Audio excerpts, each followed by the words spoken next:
afternoon, everybody. This is David Smelker coming to you with another one in our series of push-up progressions. Now, over the last couple of weeks, we've decided to take the push-up and start breaking it down to be able to not only go over how to properly do it in building up to the standard push-up, but how to take it even further. Now, just as a recap, last week we did talk about changing the pitch, which was just the angle. So in other words, if your head is over top of your feet, then it's a positive pitch. If your feet are over top of your head, then it's a negative pitch. So basically going over the incline and decline push-up. Now this week we're going to be messing with and playing with a little bit of stability. Now keep in mind that last week at the end of the video we did go over some exercises that strengthen the rotator cuffs to help prepare for this week, because we're definitely going to need them for some of these exercises. Now today I'm going to be throwing 4 different push-up varieties at you, but I'm going to be doing in kind of a rapid-fire succession, so hopefully this video won't take up too much of your time. So with that said, we're going to go ahead and begin with what's known as a wide grip push-up. Now the wide grip push-up is exactly what it sounds like. It's a grip that we're going to take. We're going to go slightly wider than our shoulder width. Now remember, last week we did talk about bringing in that grip to be able to control the elbows. It's important that you master that aspect of the push-up because our elbow position is essential. Even when we're doing a wide grip, we want to make sure that we're dropping the elbows back at about a 45-degree angle from the body. That's to make sure that we're actually contributing properly from the chest and the triceps rather than putting strain onto the rotator cuffs. Now when we go into the wide grip, that's even more important because this already has a tendency to draw on the shoulders. So what we want to do is we want to come down and we're going to take the shoulders pretty wide on this one. The arms pretty wide on this one. Going outside of the shoulder width, we want to make sure that as we drop down, again, those elbows come back behind us at a 45-degree angle. If you start to feel yourself doing one of these, you need to stop, go back to the first push-up, and start mastering that technique and that elbow position. Should look like this.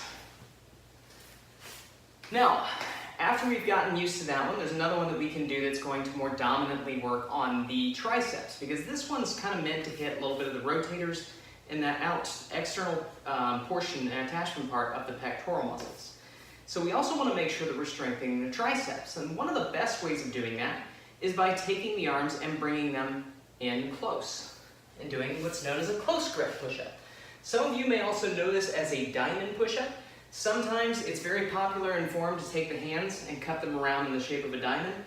In all honesty, that's not necessary for the form as far as how you're using your arms. In fact, if anything, this has a tendency to take the elbows and flare them out. So I don't necessarily recommend doing diamonds. You can bring the hands in contact and just kind of touch the thumbs together, or you can just kind of have them independent as long as they're close together and in line of the shoulders. What we're going to do is drop down, press back up. This is very similar to that Sphinx push-up that we did in the tricep strengthening process, where you're going to be down on the elbows and drop up to the palms. Very similar strengthening process, is a little bit easier on the triceps and easier to be able to manage in the beginning though. Now, with those two knocked out of the way, we're going to get to some of the fun stuff. These next 2 exercises that I'm going to be throwing at you are much more complicated. They do take a great deal of mastery when it comes to the rotator cuffs and strengthening, because you want to make sure, absolutely certain, if you start to feel those muscles getting involved, you stop right away, go back to strengthening your rotators, get a couple of stretches in that I'll have posted up on here as well. But just make sure that you are not damaging those rotator cuffs, because those can take forever to recuperate from. Now, the next push-up variety that we're going to be working on is known as a dive bomber push-up, also known as a Navy SEAL push-up, an over-under. It has a lot of different names. But effectively, what we're going to do is we're going to change the form of the push-up a little bit. Here, we normally start in a plank position. In the dive bomber, however, we're going to walk the feet up so the butt starts way in the air. Once we do this, we're going to shift our weight back towards the feet. So we're going to kind of have the elbows up as if we're trying to push directly down into the ground. And from here, we're going to bring ourselves down and press up at the side. Now here's where it gets tricky. We got into this position, you'll notice I'm in kind of a snaked position. I don't have a perfectly arched posture to my back, because this one we're going to hit a little bit more of the shoulders and the triceps and their communication process. Once we're in this position, however, we want to reverse it, come back down, press back out. And that's where the real shoulder work is going to come back in, because effectively we are taking a handstand push-up and we're making it a little bit easier by having our feet onto the ground and decreasing the angle.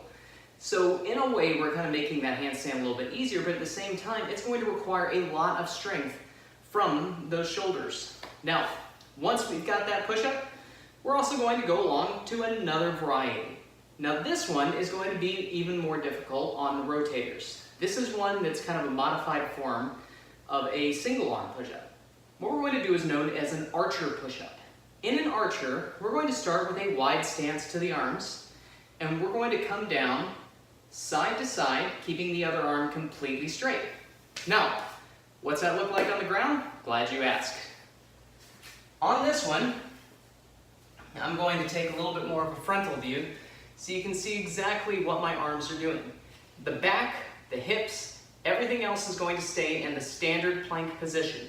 So unlike the dive bomber where we had the butt hiked way up in the air, this one it should be completely flat, just like a table.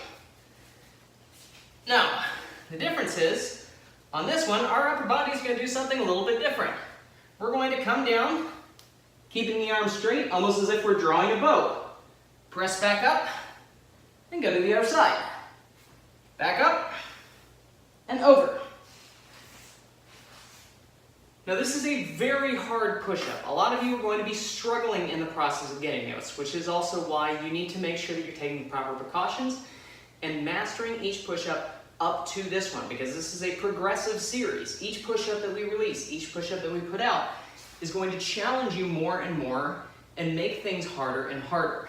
Now, for those of you who have already mastered everything leading up to it and are maybe struggling with this, one tip that I can provide is that if you're struggling with this and you've mastered everything that's coming up to this, what we can do is we can actually start getting into what we're going to discuss next week, which is our stability. We can widen our stability points. Now, our arms are already as wide as we can go. Obviously, it's not going to help us to widen that. So what I'm talking about is actually taking the legs and widening them out of it.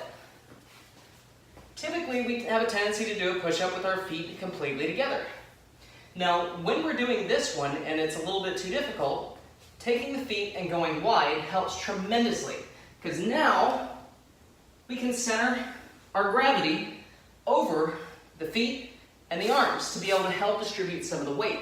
It helps to be able to work on that push-up, to be able to get that technique, build it up properly, and make sure that it's being done without pain. Now, all of that is just part of the next progression. Next week, we're going to be diving even harder into that stability aspect, and we're going to be toying around with a lot of that, because that's going to be the next progression that we take when we're looking at making the push-up more complicated. We want to start taking away some of those stability points and showing you how to be able to complicate those instead of making it easier.